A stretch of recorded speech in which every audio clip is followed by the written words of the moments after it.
नमस्कार दोस्तों। तो आज हम पढ़ेंगे सिविल प्रक्रिया संहिता की धारा 49 अंतरिति ट्रांसफरी। तो धारा 49 शुरू होती है एक नए टॉपिक से, जो टॉपिक है अंतरिति और विधिक प्रतिनिधि यानी ट्रांसफरी एंड लीगल रिप्रेजेंटेटिव। तो अंतरिति को हम आज के लेक्चर में समझेंगे और विधिक प्रतिनिधि को हम अगले लेक्चर में कवर करेंगे। तो धारा 49 हमको यह बताती है कि अंतरिति कौन होता है। अंतरिति वह व्यक्ति होता है जिसे कुछ अंतरित किया गया है, कुछ ट्रांसफर किया गया है। धारा 49 बात करती है डिक्री के अंतरिति के बारे में। डिक्री का अंतरिति वह व्यक्ति होता है जिसे डिक्री का अंतरण यानी ट्रांसफर किया गया है। मतलब डिक्रीधारी द्वारा अपनी डिक्री को किसी अन्य व्यक्ति को सौंप दिया गया है। तो धारा 49 को पहले हम बेयर एक्ट में पढ़ेंगे, उसके बाद इसे आसान भाषा में समझेंगे। धारा 49 बेयर एक्ट में लिखा है कि डिक्री का हर अंतरिति उसे उन साम्याओं के यदि कोई हो अधीन रहते हुए धारण करेगा जिन्हें निर्णित ऋणी मूल डिक्रीदार के विरुद्ध प्रवर्तित करा सकता था। अब हम धारा 49 को आसान भाषा में समझते हैं। तो धारा 49 में लिखा हुआ है कि डिक्री का हर अंतरिति यानी कोई भी अंतरिति जिसे डिक्री अंतरित यानी ट्रांसफर की गई है उसे मतलब उस डिक्री को उन साम्याओं मतलब उन सभी समानताओं के जो डिक्री का डिक्रीदार धारण करता है यदि कोई हो, यदि कोई ऐसे दायित्व या अधिकार हैं तो उन्हीं सभी समान अधिकारों समान दायित्वों के अधीन रहते हुए यानी उसके अंतर्गत रहते हुए उस डिक्री को धारण करेगा जिन्हें मतलब जिन समानताओं को निर्णित ऋणी उस डिक्री के मूल डिक्रीदार के विरुद्ध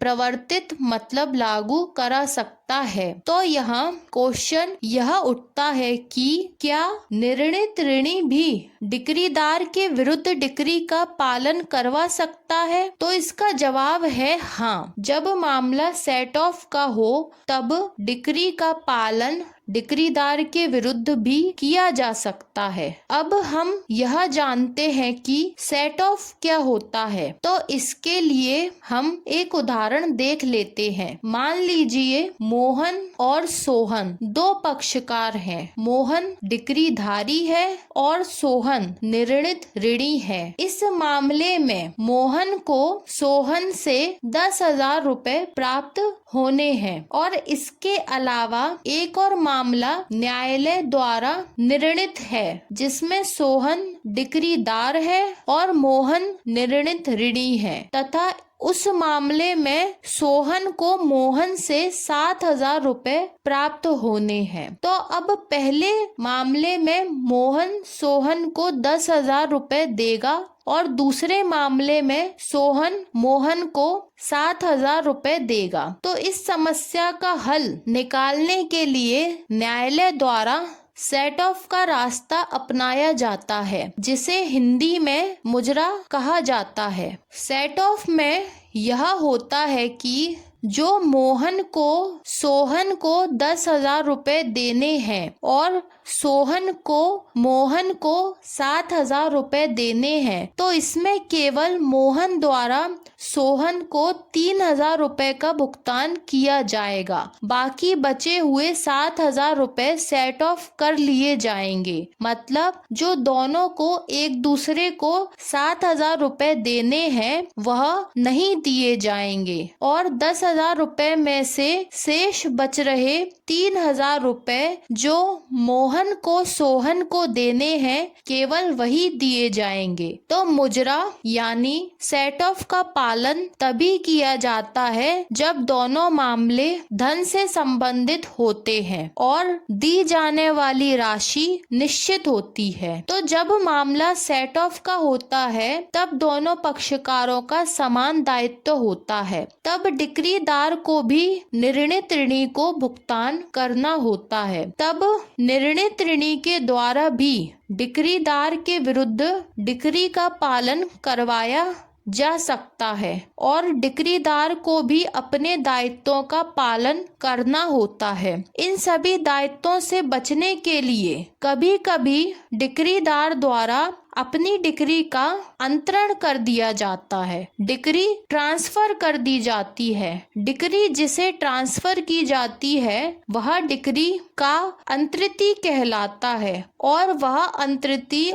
अंतरण के बाद भी उन्हीं सभी समानताओं यानी समान दायित्वों और अधिकारों को प्राप्त करता है जो उस डिक्री के मूल डिक्री धारी को प्राप्त होते हैं। मूल डिक्रीदार निर्णीत ऋणी के प्रति अपने दायित्वों से बचने के लिए और सेट ऑफ द्वारा जो धनराशि सेट ऑफ की गई है उस पूरी धनराशि को निर्णीत ऋणी से प्राप्त करने के लिए डिक्री का अंतरण किसी अन्य व्यक्ति को कर देता है, जिससे उसे निर्णीत ऋणी को कोई भुगतान न करना पड़े और निर्णीत ऋणी डिक्री के अंतरिति को अंतरण के बाद पूरी धनराशि का भुगतान कर दे। तो डिक्रीदार की इसी चालाकी से बचने के लिए धारा 49 को सिविल प्रक्रिया संहिता में शामिल किया गया है। धारा 49 इस बात का प्रावधान करती है कि डिक्री का हर अंतरिति मतलब जिस व्यक्ति को डिक्री अंतरित की गई है वह व्यक्ति वह अंतरिति उस डिक्री को उन साम्याओं यानी उन सभी समानताओं के जो मूल डिक्रीदार धारण करता है यानी उन सभी समान अवस्थाओं के जो मूल डिक्रीदार डिक्री को धारण करते हुए रखता है वह सभी समान दायित्व डिक्री के अंतरिति को भी डिक्री के अंतरण होते ही प्राप्त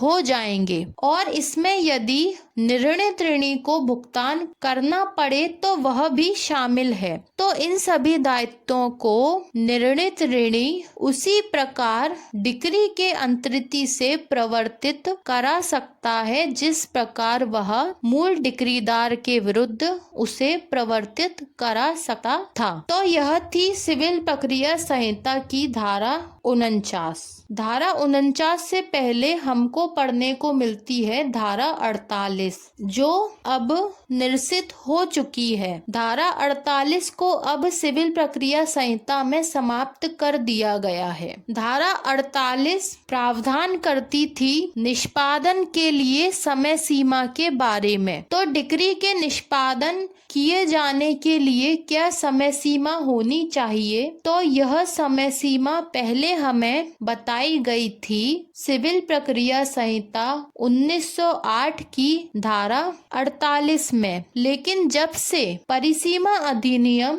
लिमिटेशन एक्ट 1963 का 36वां अधिनियम लागू हुआ तब से धारा 48 में से डिक्री के निष्पादन की समय सीमा का प्रावधान समाप्त कर दिया गया और उस प्रावधान को लिमिटेशन एक्ट की धारा 28 में शामिल कर दिया गया है। अतः अब डिक्री के निष्पादन के लिए यदि समय की गणना की जाती है तो वह गणना लिमिटेशन एक्ट की धारा 28 के अंतर्गत ही की जाती है और सिविल प्रक्रिया संहिता की धारा 48 का अब कोई महत्व नहीं रह गया है। अर्थात सिविल प्रक्रिया संहिता की धारा 48 अब समाप्त हो चुकी है। इसका स्थान लिमिटेशन एक्ट की धारा 28 ने ले लिया है। तो इस प्रकार आज के लेक्चर में हमने समझा सिविल प्रक्रिया संहिता की धारा 49 को। तो अब मिलते हैं अगले लेक्चर में।